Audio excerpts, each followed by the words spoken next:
Now, we've talked about creepy-themed episodes of normal shows before, but since October's drawing to a close, I think it's time we touched on a franchise where every episode involves creepy antics. Presenting Scooby Doo. Scooby-Dooby-Doo, where are you? We got some work to do now. Ah, yes, this will be fun. Now, Scooby-Doo is probably one of the oldest cartoon franchises still in business, having started way back in the 1960s with spin-offs and reboots to this day. And we could have easily picked an episode from any one of those earlier incarnations, but as the old saying goes, there's no time like the present. And sure enough, just last month, Cartoon Network brought forth the latest and hopefully greatest Scooby-Doo series yet. Be cool, Scooby-Doo. Okay. Now, I remember when I was little watching What's New Scooby-Doo and Scooby-Doo Where Are You, and like all the reruns of the movies that were made. I loved it. It was great. And as soon as I saw this show's promo with the new animation style, I knew immediately, like, we're talking 1 second later, was probably not going to be as good. This is not the first time Cartoon Network has rebooted a show and it hasn't been good. So that kind of affected my opinion. Do you remember Teen Titans Go? Scary, right? Terrifying. It's Halloween, that's how it's all about. They killed character depth and actually pointed it out to themselves. Thanks a lot. Yeah, reboots are very tricky to pull off, especially when you're trying to hop genres. In the case of Teen Titans, making a dramatic superhero show into something silly and wacky wound up backfiring due to lazy writing. But at least that franchise only had to hop genres once. While this show isn't nearly as poor in quality as Teen Titans Go turned out to be, Scooby-Doo has gone through so many different manifestations, taking all sorts of different angles throughout the years. So yeah, this show has a lot to prove. Yeah, I'll give her credit for that. But either way, we have to start up the thing or else we're gonna be here all day. And by the way, since we are reviewing a premiere episode, we should probably put this here.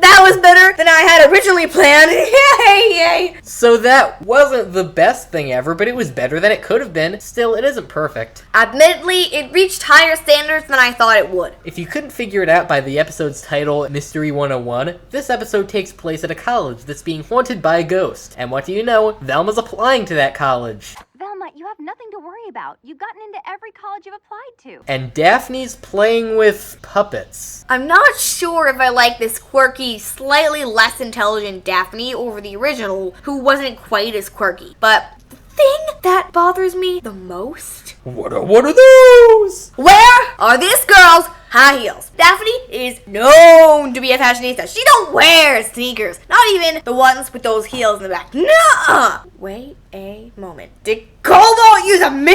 It's a once-in-a-blue moon experience! Savor it now while you can before it's over! But since we're talking about characters' outfits, we should talk about this show's art style. If you've seen any promo images for this show, then you've probably been just as weirded out as everyone else with regards to these character designs. There's something slightly off about how they look. I can still tell who's who, but for some reason all of the characters look like they were put in a blender and mashed up with the cast of Phineas and Ferb. I'm not the biggest fan of this show's style, but I definitely got used to it. True. So as Velma is talking to the Daphne puppets about her problems, she done goofs and makes the car go backwards. They run to a gas station. You see a lot of things working at this gas station.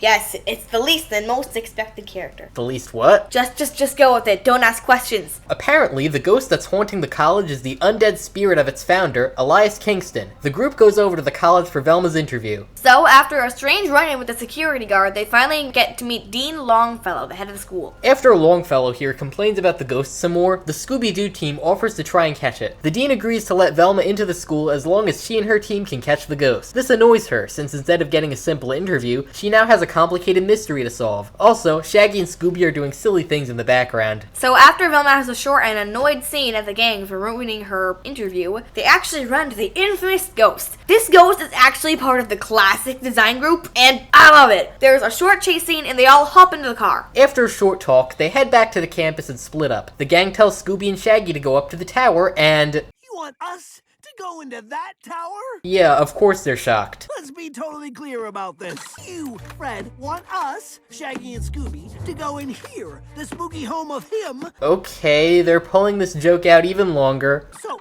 like, what you're saying is the biggest cowards here Alright, this is going on a bit long, isn't it? walk right into this tower. Okay, we're done. I get the idea behind the joke, but how it was executed just felt awkward to me. I love this joke more than I should. I have a lot of problems. So the gang venture into the dean's office, finding another clue as it should be. They head to the library and things get weird. But first, let's get back to Shaggy and Scooby. After finding out that the tower is sealed off, they head down to the cafeteria and start raiding the vending machines. But the ghost finds them and they run off. This scene was kind of silly, but I can't say it made me laugh out loud or anything. I thought it was pretty great. Open up with a bit of a bang and I like it. Anyway, a very classic and very funny chase scene in the library. Defying a little bit of physics, and the gang ends up hiding away in a closet as the ghosts chase them around. While they're in the closet, they all get into a fight, which gets weirder when Daphne brings her puppets into the equation. Then they go over the clues. Not only was the tower completely sealed off, but a slip of paper from the dean's office led them to a book in the library about laser optics. All signs seem to point to something fishy going on in the tower. They end up heading back up there, and Fred manages to get over his fear of widths, very original I might add, and they end up getting attacked by the ghosts in the worst possible moment. But this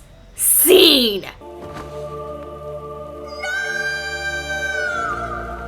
has made me like the quirky Daphne more than previously, because that was just hilarious, okay? I definitely like the angle this show is taking, where all the characters are slightly weird and over the top, especially Daphne. I think it could lead to some pretty good comedy if they keep working on it. Definitely. Then the ghost is caught, and it turns out to be Mitchell from the gas station. the guy from the gas station! Guess who told you so? I did! I also really enjoy the sequence with the gang explaining, but anyway, my opinions on the episode. I actually enjoyed it a lot more than I had originally thought I would. They did a pretty good job keeping the characters to their basic original state, if not for a few changes here and there. Daphne! The plotline was nice, and I like how they used the original ghost, and altogether between the jokes and the animation quality, I'd say I'd give this episode a 4.7 out of 5. Congratulations, Be Cool Scooby-Doo. You have potential. There's some good stuff to work with here, especially with regards to the quirky tone the show is going for. They clearly understand Scooby-Doo well enough to make the show fit in, and they're definitely having fun with putting in as many jokes as possible. Although I will admit, the directing on some of these jokes feels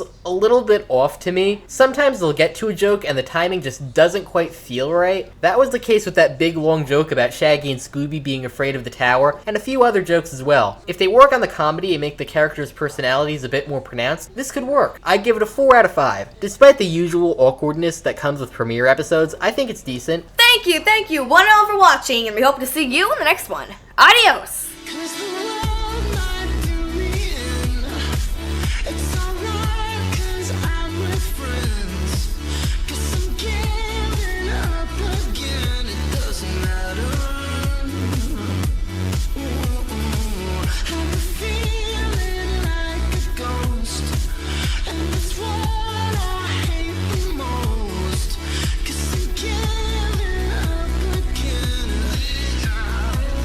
Hey, Cobalt. Yeah? You remember another show I liked to watch when I was a kid? The Powerpuff Girls. Oh, don't tell me they're doing that show too.